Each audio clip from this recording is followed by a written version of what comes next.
තෙරුවන් සරණයි සියලු දෙනාටම කඩුවෙල රන්කඩු පත්තිනි දේවාල මාධ්‍යංශය විසින් සෑම පුන් පොහෝ දාකම සිදු කරනු ලබන පෝදා සදහම් මරණ කෙටි ධර්මානුශාසනාවටයි ඔබ මේ මොහොතේදී අහුම්කම් දෙන්නේ. පින්වත්නි, අද මැදින් පුර 15ක පොහෝ දින දවසේ භාග්‍යවතුන් වහන්සේ බුද්ධත්වයෙන් පස්සේ පළමු වරට තමන්ගේ ඥාතීන් බලන්න වඩින්නේ කිඹුල්වතට අද වගේ දවසක.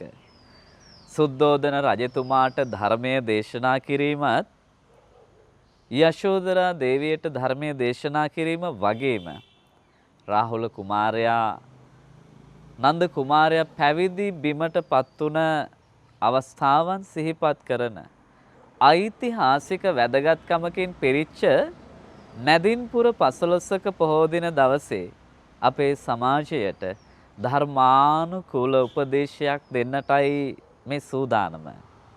භාග්‍යවතුන් වහන්සේ දේශනා කරනවා සන්තුට්ඨි පරමං ධනං.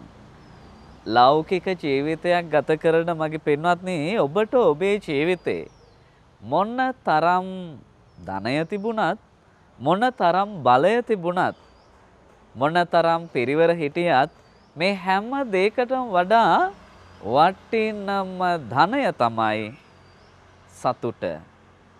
භාග්‍යවතුන් වහන්සේ ළඟට කවුරු හරි බණ අහන්න ආවට පස්සේ බුදු පියාණන් වහන්සේ කෙනාට ධර්මයේ දේශනා කරන්නේ කුසගින්නේ ඉන්නවනම් කුස පුරවලා. ඒ වගේම තමයි මේ ලෝකෝත්තර මාර්ගය තුල යන්න පළවෙනියටම අපේ ලෞකික ජීවිතේ ලස්සනට හැඩ ගැහිලා තියෙන්න ඕන. ඔබ කලකිරීමෙන් නම් ඉන්නේ. ඔබ පසුතැවීමෙන් නම් ඉන්නේ.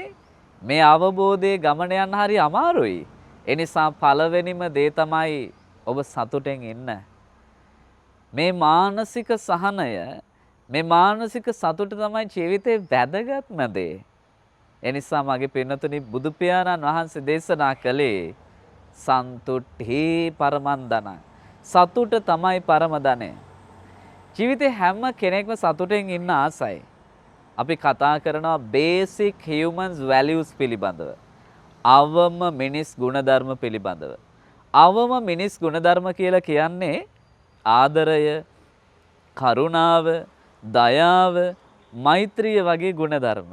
මේ වගේ අවම මිනිස් ගුණධර්ම ඔබට උපරිම වශයෙන් වඩන්නට පුළුවන් නම්, මේ සමාජයට ආදරය බෙදන්න පුළුවන් නම්, මේ සමාජයට මෛත්‍රිය බෙදන්න පුළුවන් නම්, කරුණාව, දයාව බෙදන්න පුළුවන් නම් ඔබට ඔබේ ජීවිතෙත් සතුටෙන් ගත කරන්න පුළුවන්.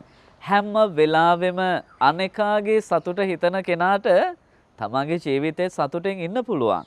ඒ නිසා අද මැදින් පුර 15ක පොහොය දින දවසේ මගේ පින්නතුනේ අවබෝධ කරගන්න, ඔය ලෞකික ජීවිතේ සතුටෙන් සැනසීමෙන් ගත කරන්නේ නැතුව ලෝකෝත්තර මගේ උඩට යන්න අමාරුයි. ඒ නිසා හැම වෙලාවෙම ඔබ සතුටින් ඉන්න.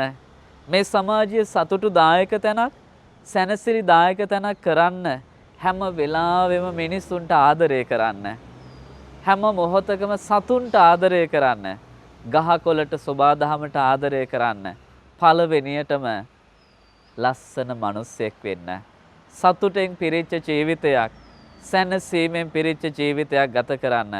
පින්වත් ඔබට අද මේ මැදින් පුර 15ක පොහොය දින දවසේ තමන්ගේ ජීවිතේ අවම මිනිස් ගුණ ධර්ම ටික උපරිම වශයෙන් වැඩි දියුණු කරමින් ආදරය, කරුණාව, මෛත්‍රිය පිරිච්ච ලස්සන මිනිසෙක් වන්නට ඔබට ආශිර්වාද කරමින් ඒ අදිෂ්ඨානය ඔබේ සිත තුළ ගොඩනැගේවායි ප්‍රාර්ථනා කරමින් මැදින් පුර 15ක පොහොය දින දවසේ ඔබට මේ ආශිර්වාදය සිද්ධ කරනවා. ඔබ හැම දෙනාගේම සිත් සුවපත් වේවා. ඔබ හැම දෙනාගේම ගත සුවපත් වේවා. ජීවිතේ කරදර බාධක ඇතනම් ඒ කරදර බාධක වලට ශක්තිමත්ව මුහුණ දෙන්නට ඔබට ශක්තිය වේවා. සතුට, සැනසුම, සමගිය ජීවිතයට වේවා. කෙලවර අපි හැම දිනාටම නිවන් පිණිස හෝදා සදහම් අරණ මෙම කෙටි ධර්මානුශාසනාව පාරමී බලයක්ම වේවා. හැම දිනාටම සම්මා සම්බුදු සරණයි.